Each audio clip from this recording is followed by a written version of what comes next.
All right.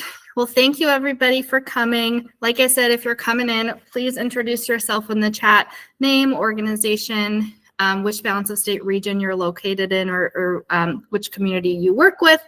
And then if you're feeling up to it, one word that describes your day so far. And as I just said before I started this, we're going to record this. So it'll be posted if you all want to reference it later, or if folks weren't able to join and would like to see it. So we are here to talk about continuum of care funding. We're going to talk real high level 101 fundamentals of COC funding. And so you all probably saw this in the invite, but this webinar is really focusing on just the basics of how COC program funding works. And so this is for folks who are either new to the COC and want to understand what the COC program funding process is, or maybe you've been involved with the COC for a long time, but you haven't had the chance to really dig into what the process is. This webinar is for you. So hopefully that sounds like what you all joined this morning. So we'll give just high-level COC program history. We'll talk about what a COC is, just to make sure we're all coming at this with the same framework. And then we'll dig in, like I said, to some COC funding fundamentals. So we'll talk about program components, some key terms. We'll give you an overview of who currently has COC program funding. And then we'll dig into the application process, something called project rating and ranking, which you'll learn about. We'll talk a little bit about HUD scoring, and then we'll talk about looking ahead to other NOFOs. So what happens, how can I prepare if a NOFO comes out anytime soon or for the next annual NOFO? We'll share some common questions that we get about the process, and then we'll have a chance for some questions from you all as well. All right, so for all the history wonks in here, just some high-level overview. In the 1980s, Congress passed the McKinney-Vento Homeless Assistance Act, which was basically the federal government's first real investment in homelessness specifically. So it established a couple of key programs and funding opportunities that would specifically target homelessness. And then from the 1980s until the 90s, there weren't any requirements about community coordination. So HUD, with the U.S. Department of Housing and Urban Development, HUD actually administered the programs that were established through the McKinney-Vento Homeless Assistance Act, but they didn't have any rules about coordination until the early 90s. And so in the early 90s, HUD said, okay, every community or organization, they've all been giving us applications for homeless assistance grants. We want to change this process to incentivize community coordination and make sure we've got collaboration within our homeless services system. So we're creating this COC concept. And so they basically said, instead of all organizations just submitting applications directly to us, those organizations, COs and COCs, need to come together to submit a consolidated application to ensure that folks are being real strategic and working together. Then in 2009, we saw the HEARTH Act, and the HEARTH Act amended the McKinney-Vento Homeless Assistance Act, and it really changed how the federal government approaches homelessness. So, for example, a couple of the programs that have been established through the McKinney-Vento Homeless Assistance Act were consolidated under the COC program, and then it also really formalized the COC concept. And then it wasn't until 2012 that we actually saw COC regulations. So the COC program interim rule, or sometimes you'll hear us say the regs. You might hear us say CFR Part 578, which is Code of Federal Regulations. But these regulations actually said, okay, you all have been doing COC work. You've been operating COC programs, but this is actually how you need to be doing it. And so it gave communities and organizations a framework of how they needed to be operating. And so it did change a lot because these are the requirements. So whether you are an organization that has COC program money, or you are someone involved with the broader COC entity, these regulations are really your go-to for what the expectations are from the federal government.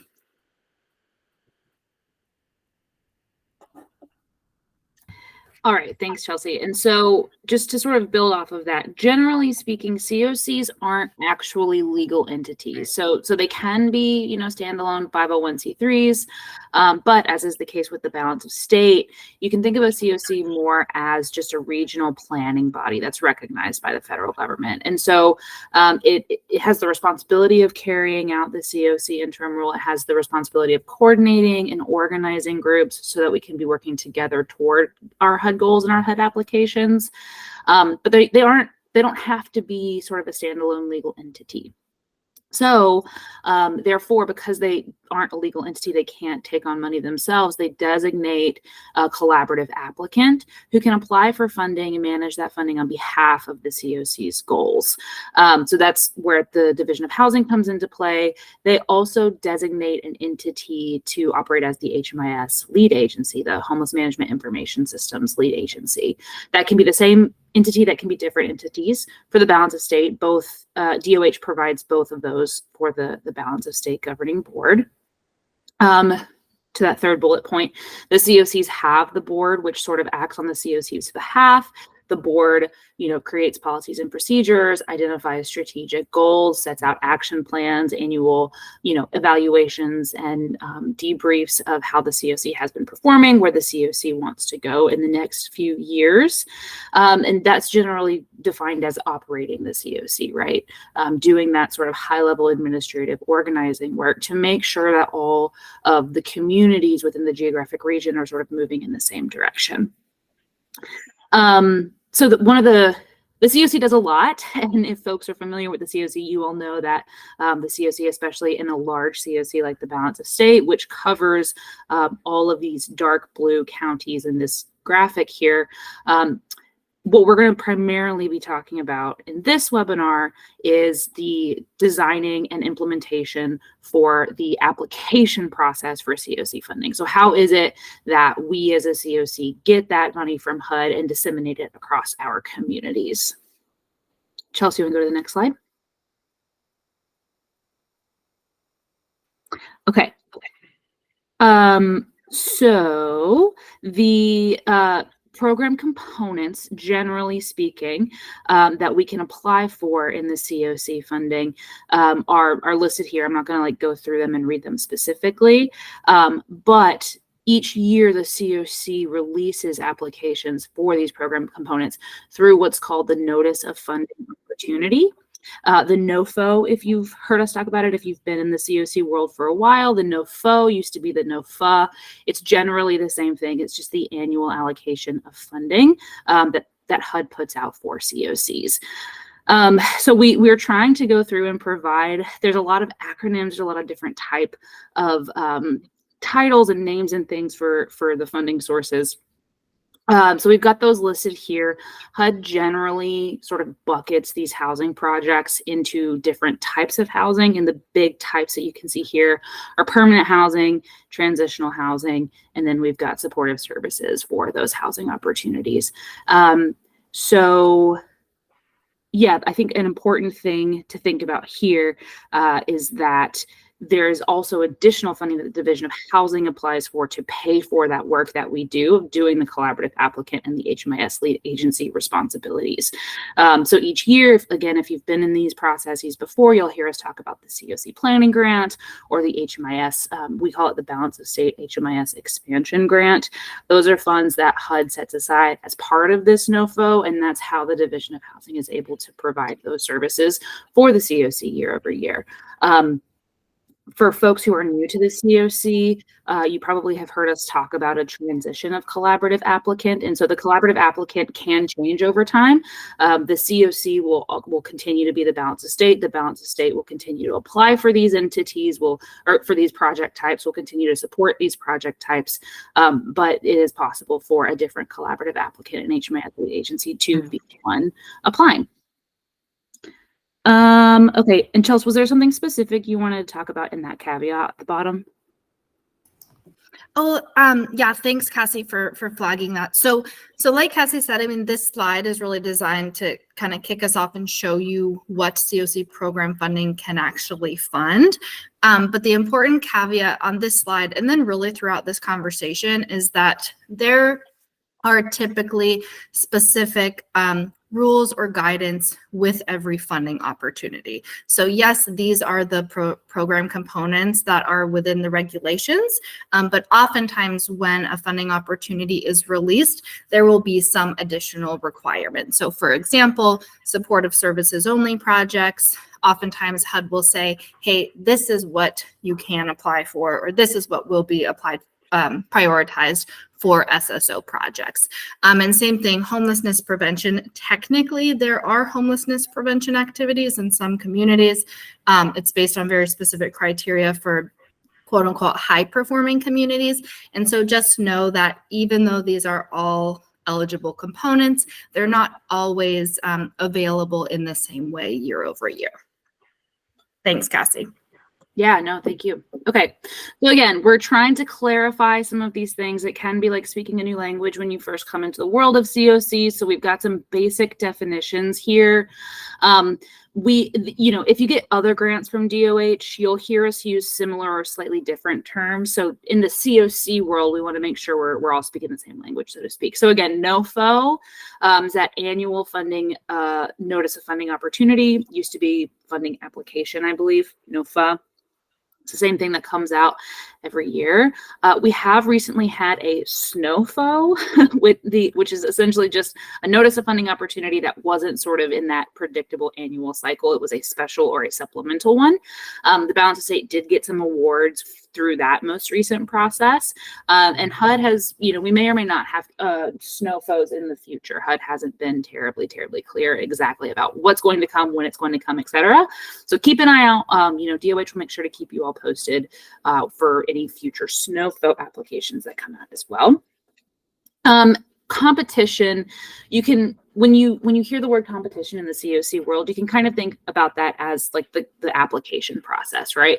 It's called a competition because agencies, COCs submit applications, those applications get scored, and the funding is allocated based on those scores. So the COCs really are sort of participating in a competition. We'll dig more into that later, but that's why we talk about that application process as a competition. We've already sort of touched on collaborative applicant. That's the entity that sort of works on behalf of the COC. You can also think about the term applicant, and in the federal world, an applicant is the entity that applies to HUD for that funding. So again, very often the same entity as the collaborative applicant. And then recipient is sort of on the other end of the relationship there, right? The applicant applies to HUD. The recipient is the entity that gets that money from HUD. Again, generally, these are all the same, but they can be different. A subrecipient then would be an entity that gets a sub-grant from the recipient. So to use a concrete example, HUD, let's say the Division of Housing as the collaborative applicant applies to HUD for COC funding. HUD gives DOH a grant. DOH is the recipient. DOH then sub-grants that out to other balance of state entities who are the sub-recipient in that situation. We've got a visual of that on the next slide because that's pretty dense there. But yeah, so that's kind of how those relationships work. And then you've got sort of the eligible recipient, right? Like who is it that can get money from HUD? And so we've got the specific definition there per the most recent HUD notice, and that includes nonprofit organizations, states, local governments, or instrumentalities of the state, which can include Indian tribes and tribally designated housing entities. And then Chelsea, if you want to go to that visualization slide. Yep. Thank you. Yeah, so thank you, Cassie. So this is just intended to give you all a sense of who actually has current COC awards. So this is not information from the most recent notice of funding opportunity that we all went through because those awards haven't been announced. This is to show you who currently has projects. So if folks are funded again this year, these would be renewal projects. And like Cassie said, so the money flows from HUD to a recipient, and then those recipients can sub-grant out those awards.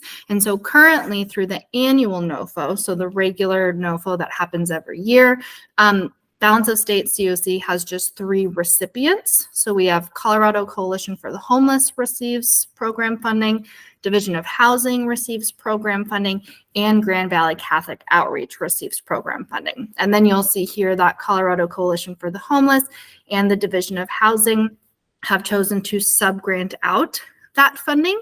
So there's multiple subrecipients here who have COC money, but they have it through the recipient. They don't have it directly through HUD. And so one thing that I do want to make sure we highlight, we today are talking about the broader COC process. So how does COC program funding work at the COC level? Recipients might have their own processes as well. So for example, DOH goes through the competition to apply for funding. DOH might have their own process for how they allocate their subawards or how they work with their subawards. That's not what we're talking about today. We're just talking about high-level COC processes, and then recipients might have other processes that they implement as well.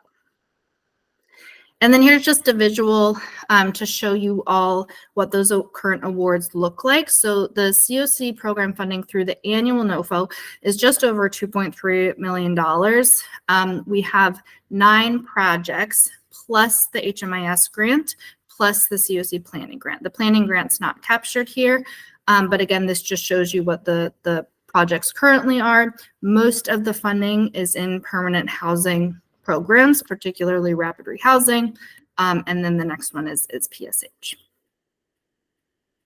And then some exciting things for balance of state, which Cassie had mentioned earlier. We have the annual NOFO, and you all with the balance of state actually brought in some additional money through other opportunities previous years as well. So there's 3 recipients who were awarded through the rural set aside of a different NOFO. So that's when you'll often hear the term SNOFO. It was a supplemental NOFO. And then we also, balance of state was awarded YHDP, Youth Homelessness Demonstration Program funding. Division of Housing was awarded that funding or was ranked to receive that funding through the COC. And then the Division of Housing actually has an open application process right now to identify subrecipients. And so shout out if you are an organization that supports youth and young people, there is an application opportunity to do some youth work. Okay, so we're going to dig into what the application process is. I see a chat though. Will you show where the COC is funding located in the COC currently? Yeah, I can pull that up, Denise. Let me jot this down really fast so I don't forget. And once we get to the Q&A, I can at least list off where the projects are located.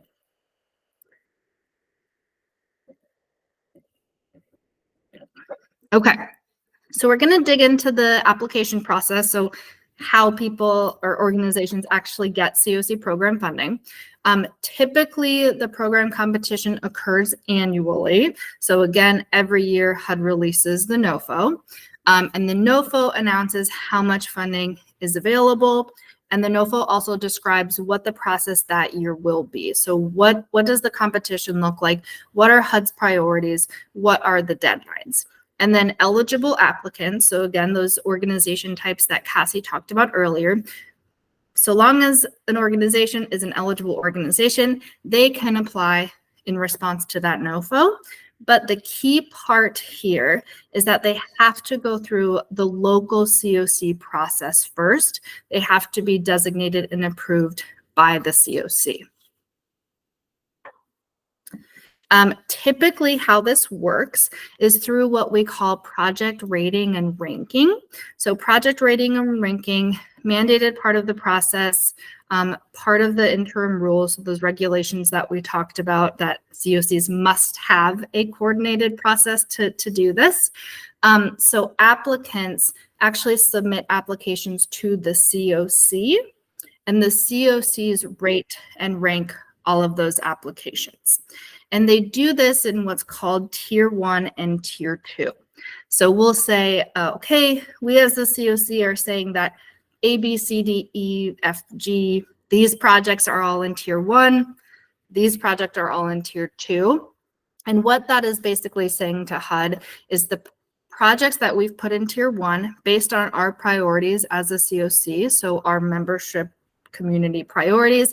These are the projects that are most aligned with our priorities that we are prioritizing in tier 1. The other projects that we would love to fund but might be lower for those priorities would go in tier 2. And this process of how organizations or how applications get scored and ranked happens through the project ranking committee. So that's a group of board members and community members who actually review all of the applications, score them, and then rank them. And they do that based on very specific procedures and policies. So the Balance of State COC has a specific project ranking and reallocation policy that they follow. And then one thing to keep in mind with that policy is historically the Balance of State has ranked renewal projects higher than new projects. And so just to make sure that projects are continuing and folks are continuing to stay in housing, they've typically put existing projects in tier 1 and the newer projects have been in tier 2. But again, really important to caveat all of this with these are some historic kind of typical practices, but things of course can change. And then after the Balance of State Governing Board actually approves those ratings and ranking, then the information goes to HUD. And so here's a visual of really how that works. So again, annually, HUD releases the NOFO. The Balance of State COC actually coordinates the application process. So they say, hi partners, we're so excited. HUD released the NOFO. These are what the processes are. This is what our deadlines are. Typically that's facilitated by the collaborative applicant. The organizations will submit applications to the COC. The COC will rank those applications. The board will vote on them. The COC will prepare all the information. So they'll say, hey, HUD, this is what we're putting in tier 1. This is what we're putting in tier 2. And then HUD will actually make the determinations and enter into grant agreements with those applicants. And so even though the COC is very involved and facilitates the process and ranks and rates applications and works with organizations to submit their applications, HUD actually enters into an agreement with those organizations directly if HUD chooses to fund them. And Cassie, I will kick it over to you.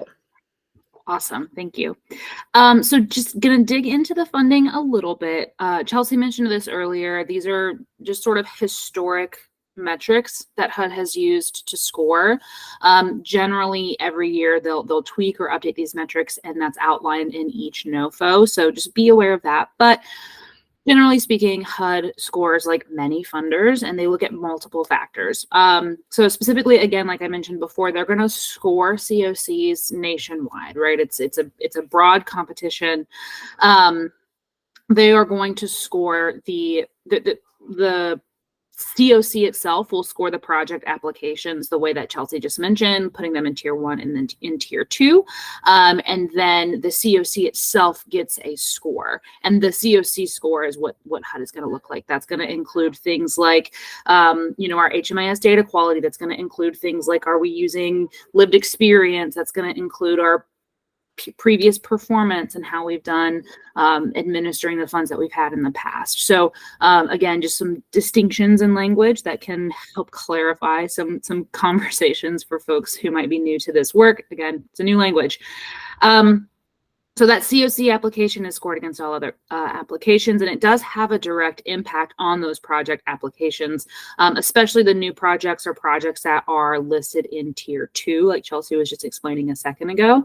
HUD will score the COC applications and sort of allocate funding to the projects within each COC application based on the COC's competitiveness. So the better your COC scores overall, the more access to federal funding you will have, a larger piece of the pie, so to speak, because once the money is out, once HUD gets to the lower scoring COCs, the tier 2 projects, they basically stop funding when there's no more dollars to give out. So having that COC score be very competitive is incredibly important, especially if we're looking at trying to add new projects, trying to expand projects, get more folks into housing, etc. So there are other ways that new projects can be funded, aside from the COC itself getting more funding and allowing more projects in tier 2 to be funded. Every now and then HUD also does include reallocation funding and or bonus funding. So reallocation is essentially when you reallocate money from one project to another, pretty straightforward.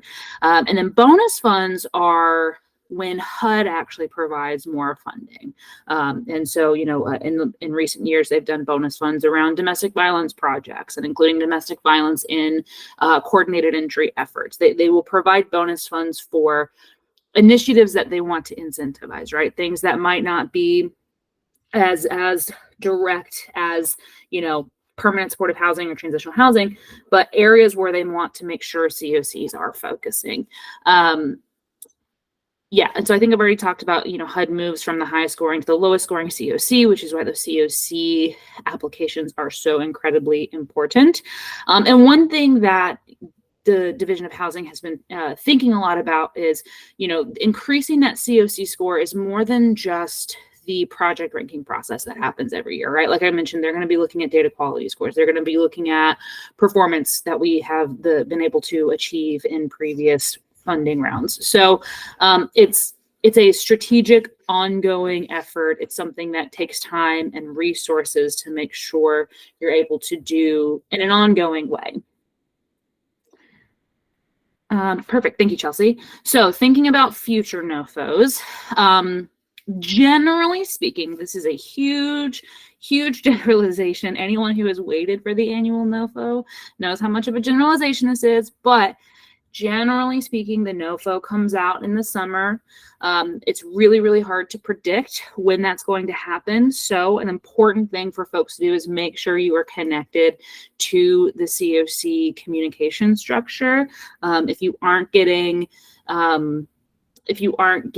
emails from us, if you aren't getting connected to the COC structure, please let us know at the end of this webinar and we'll get you involved in listservs and things like that. It's just a way that that's the most efficient way to keep on top of things as the unpredictability of applications continues to exist. So a couple of other important things to do in order to prepare for future NOFOs, start looking at the HUD and COC requirements and goals. Do you understand coordinated entry? Do we understand housing first? What HMIS and the comparable database data quality actually means. This is going to be the first in a series of webinars that DOH is going to host to help define, help answer questions around these things. But make sure that you and your agency are having those conversations internally as well. And it actually looks like we have a link for the listserv sign up. So I'm going to pop that link into the chat. If you haven't been getting emails or notifications from us, please feel free to sign up there and you should start to receive those. We do have a question in the chat. What can we do as individual organizations who haven't received funding before to help increase the COC score? Caitlin, that's a really great question.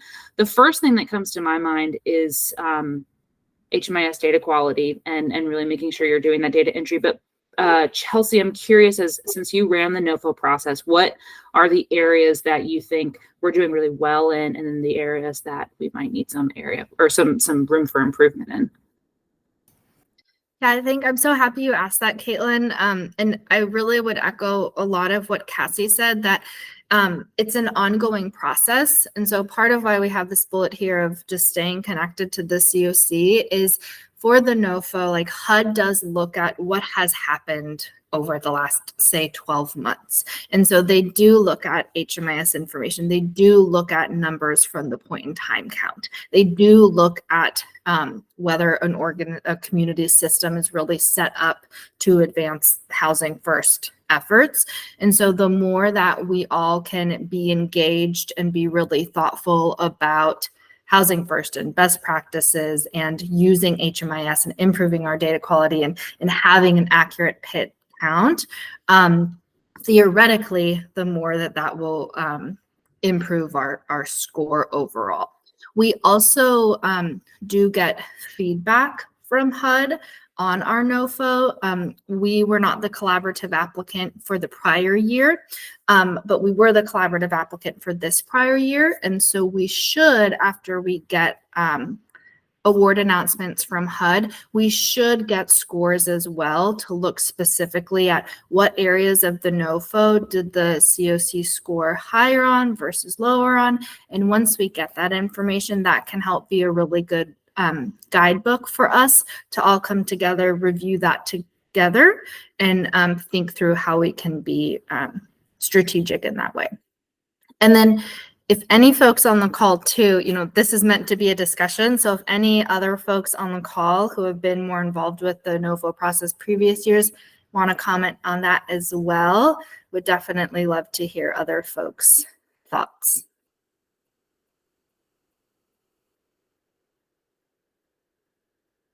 Okay. One thing just to add, DOH is still working with the governance committee on the board, but one thing we want to put out once we get our basically debrief from this year's NOFO, so the results, the scores, and comment from HUD about where we scored well and where we maybe should improve or focus on improving. We want to release an annual action plan that's going to have really clear goals and definitions about what we want to improve as a COC. So Caitlin, and others, if that answer kind of felt very vague, maybe a little wishy-washy, be looking for that. I would say in spring of next year. Again, it's kind of hard to know when HUD is going to get the scores and give the debrief comments, but that is something that we want to put out. Mm-hmm. Okay. Chelsea, you want to go to the next slide? Yep. So we had mentioned this earlier. We're going to talk through some common questions that we have gotten, and then we also will have quite a bit of time to hear from questions from you all as well. But we'll start by sharing a couple of common questions that we get. Okay, so first common question. If I'm a member of the COC, does that mean I sort of automatically get COC program funding?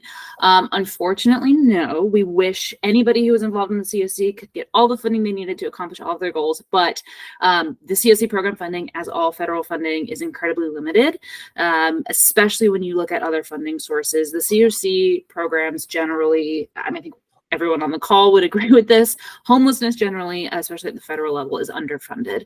And so that is why there is that competitive process, that ranking process, and that's how the COC funding is allocated in a very limited way. There are always projects that we put forth in the COC application as a balance of state that end up not getting funded. And generally those are in the tier 2 ranking, like Chelsea mentioned. But just know that unfortunately it's not sort of this automatic thing that once folks become members of the COC, they have access to. And one thing I would just add is, we had a slide earlier where Cassie talked about the different responsibilities of a COC, and the COC program funding is just one part of the COC, right? And so even though compared to all the funding in the world, it might be a small bucket. And even though not all organizations who are part of COC have that funding source, there are still so many other benefits, as we all know, to being a part of a COC, both just programmatically and at the community level because of that coordination and that collaborative, all those collaborative activities to address homelessness. And then when thinking about funding those specifically, because obviously we all always have funding on our mind, one of the advantages or benefits to being in the COC, even if you do not get COC funding, I think is just exposure to other initiatives and funding opportunities and the opportunity to collaborate to access other non-COC money.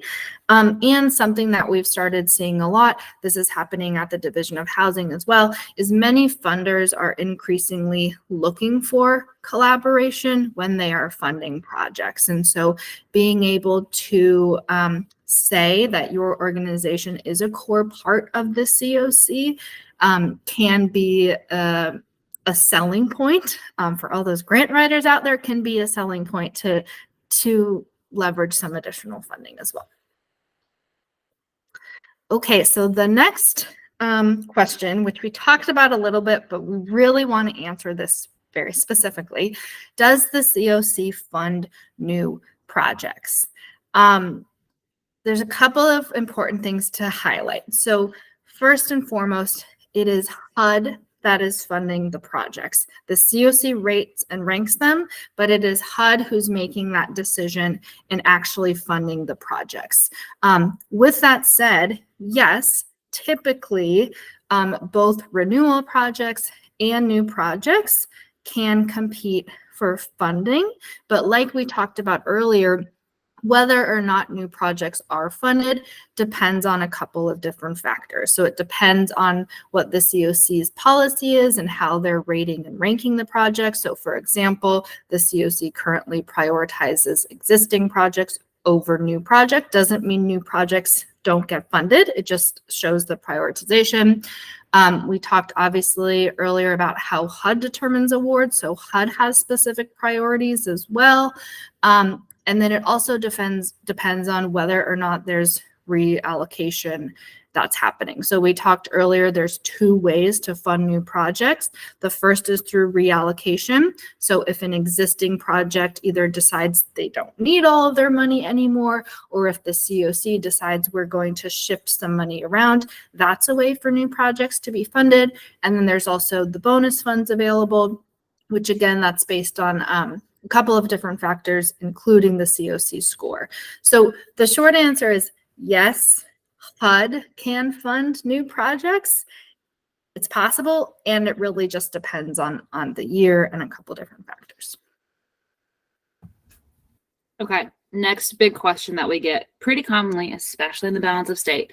So my organization receives COC funding, but we don't have an agreement with HUD. How does that work?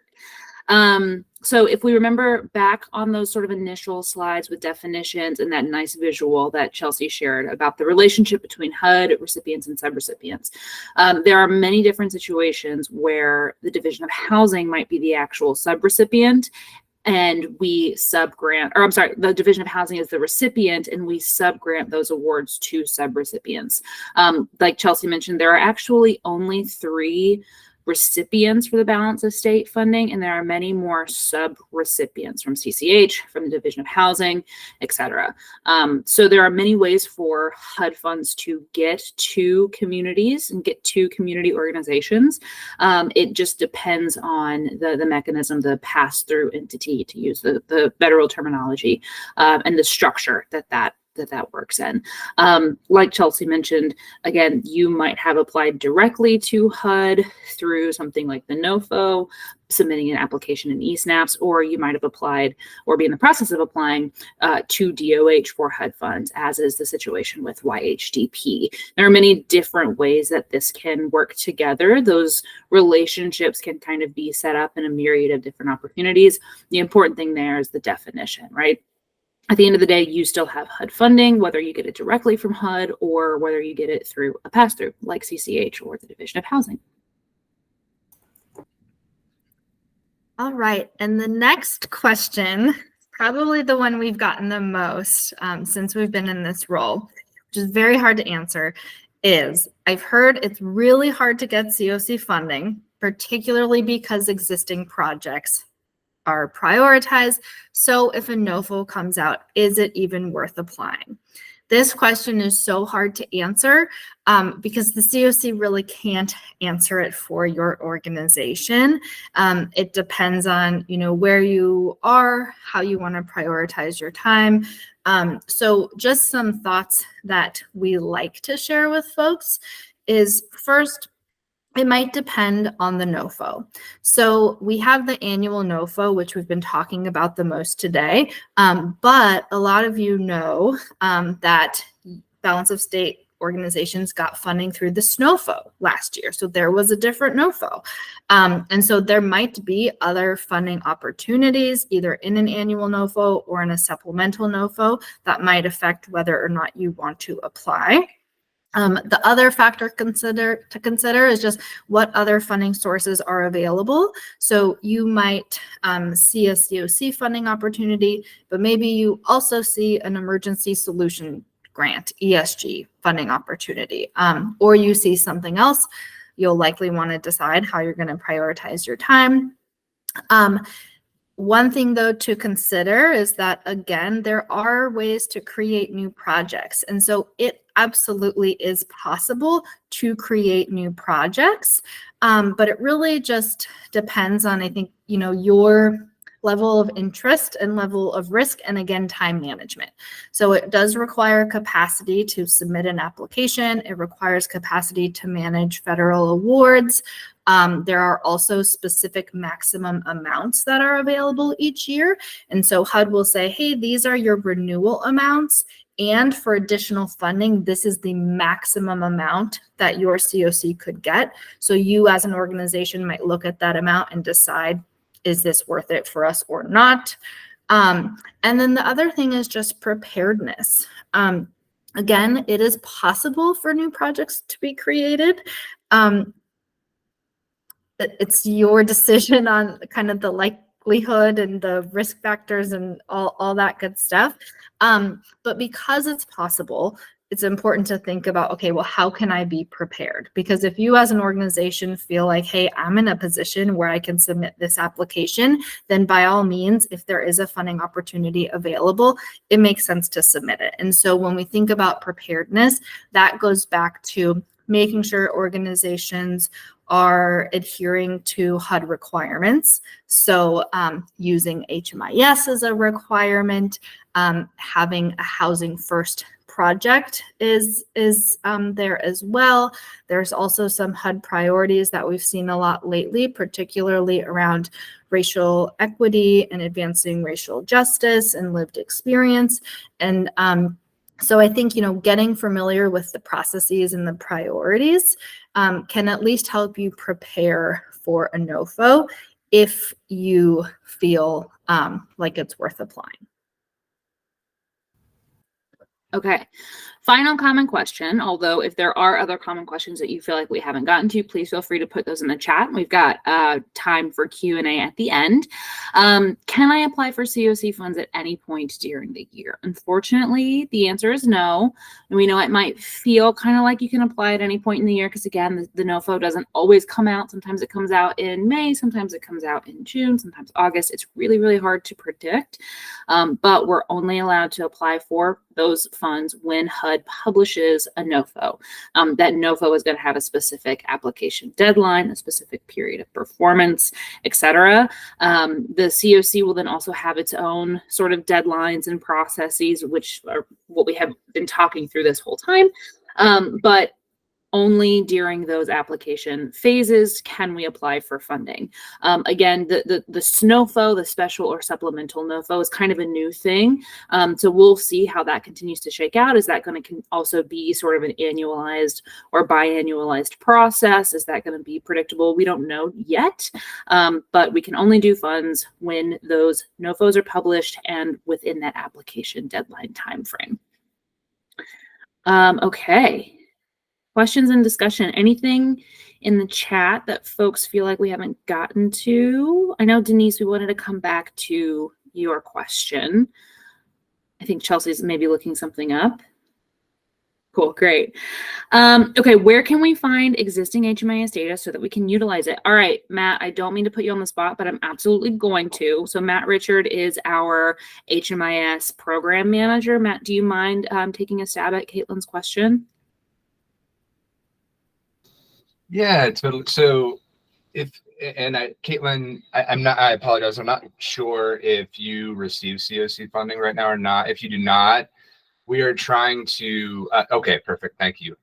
We are trying to leverage and make the data that gets collected, not only in our continuum and HMIS, more available to our providers moving forward. Because right now people are doing a lot of data entry, we're getting a lot of great information, but I think the real opportunity or next step that makes sense for us is to get that information in front of providers in a holistic way across our COC to demonstrate all the, all the important work that's happening and the characteristics and scale of the challenges that we're faced with in our continuum. And that's true across the entire state of Colorado. We had built some statewide dashboards using HMIS data. Those are currently offline as we work to update our data sources after the October 1st fiscal year 2024 HMIS data standard updates that hit. But to answer your question directly, stay tuned for more additional information from the HMIS leads about how to view that information. I think all the COC funding in certain ways gets published to HDX too. So that there are different ways you can look at it. And if you ever have questions or want to see some aggregate information, you can always reach out to our team, submit a help desk ticket. We won't give you potentially like identifying project names for providers that you are not a part of, right? But we can reflect the impact that these grants are having. These are tax dollars at work, friends, right? So I think it's important to get that information out in front of our providers, because if there are disconnects with the data that we have, the information that we submit to HUD is only as good as the information that goes into our system. That's all that HUD can know about, right? So hopefully I'm answering your question. I'm not being too winded. I always walk that line of being verbose and helpful. So happy to answer any additional questions if needed. Hopefully that helps Chelsea and Kenzie. Thank you for letting me put you on the spot, Matt. And Denise, I just put this in the webinar. This is the fun stuff of having multiple drives. I will send out the geographic information after this. I'll just send it to the calendar invite so that you have it, because I want to make sure I'm giving you the most accurate information rather than just naming it off my head. And I cannot pull, I can't get into the balance of state drive. So give me a minute. That's good. And I think I want to clarify why I asked that question. Part of it, and I'll just say, and I'm on the board, there's not enough money. Let's just be real clear. Yeah. There's not. And one of the things that, at least from the youth perspective, it's also incumbent upon each of us who are in the balance of state to try to see what opportunities exist that we can help draw in additional funds. And you've mentioned YHDP, that's specific to youth, but there are other potentially. So I also don't want to make it like the balance of state has to do this. We are the balance of state. So I realize that was a little bit of a harsh question, but it was meant to be like, we all need to come together to figure this out. And as a balance of state, we just don't get enough funding. And so I'll leave it at that. Yeah, it's a great point. I mean, if you think about the renewal projects, for example, like $2.4 million across 10 projects plus an HMIS project, when you break it down, it's not that much money in some ways. Right. And so how can we kind of figure out, okay, where does money currently exist? Where doesn't it exist? What are the other opportunities that we can come together on? Really great point. What other questions, comments, reactions do folks have?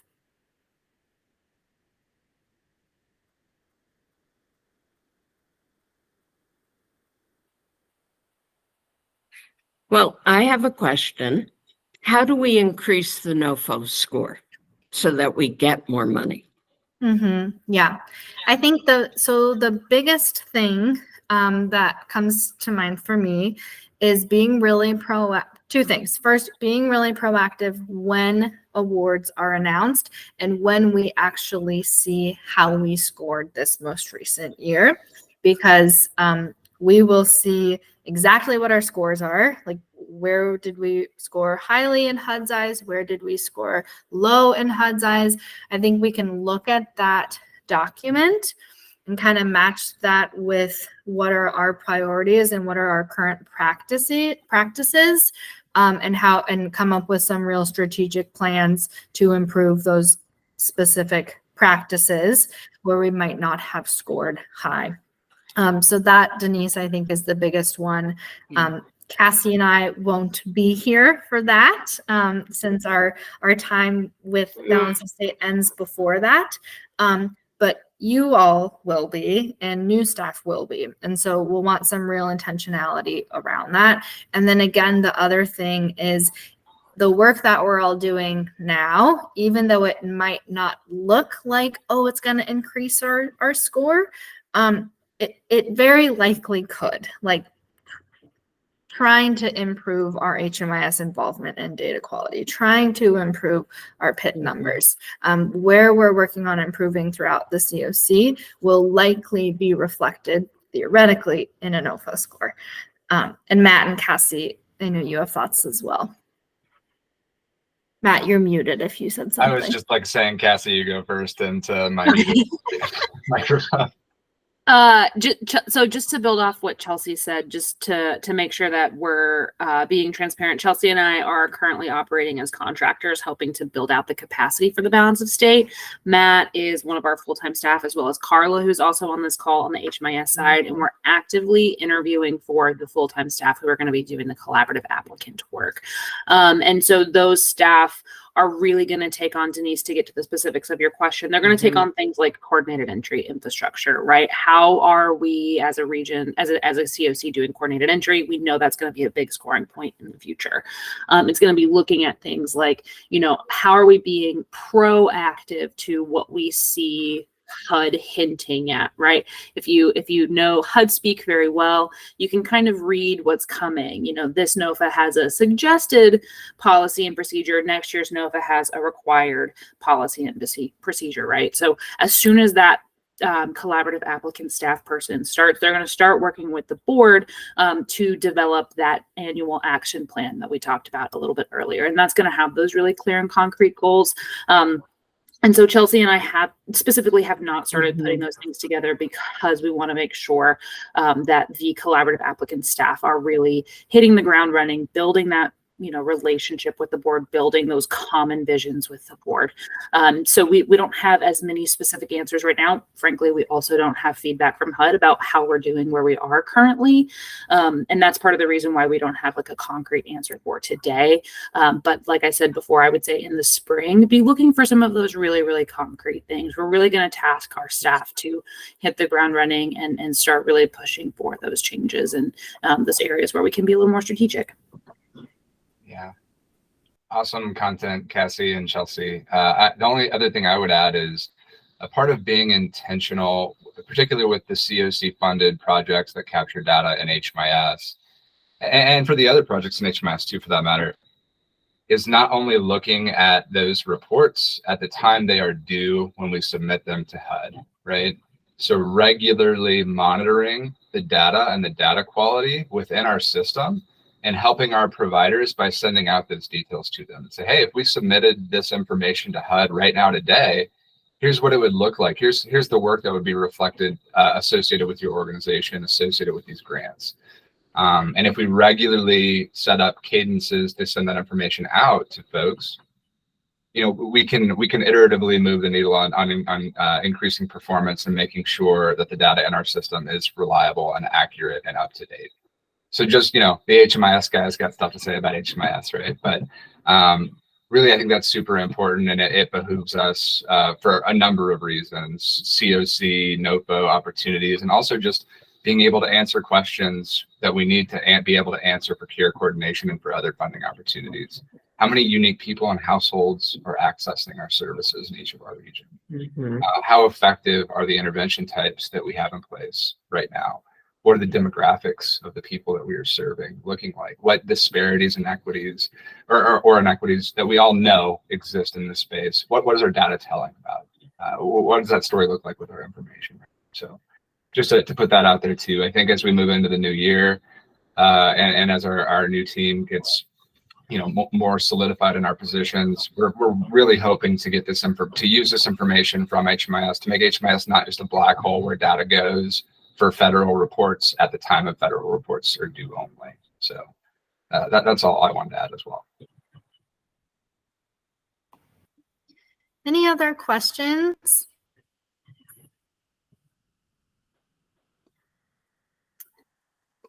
All right.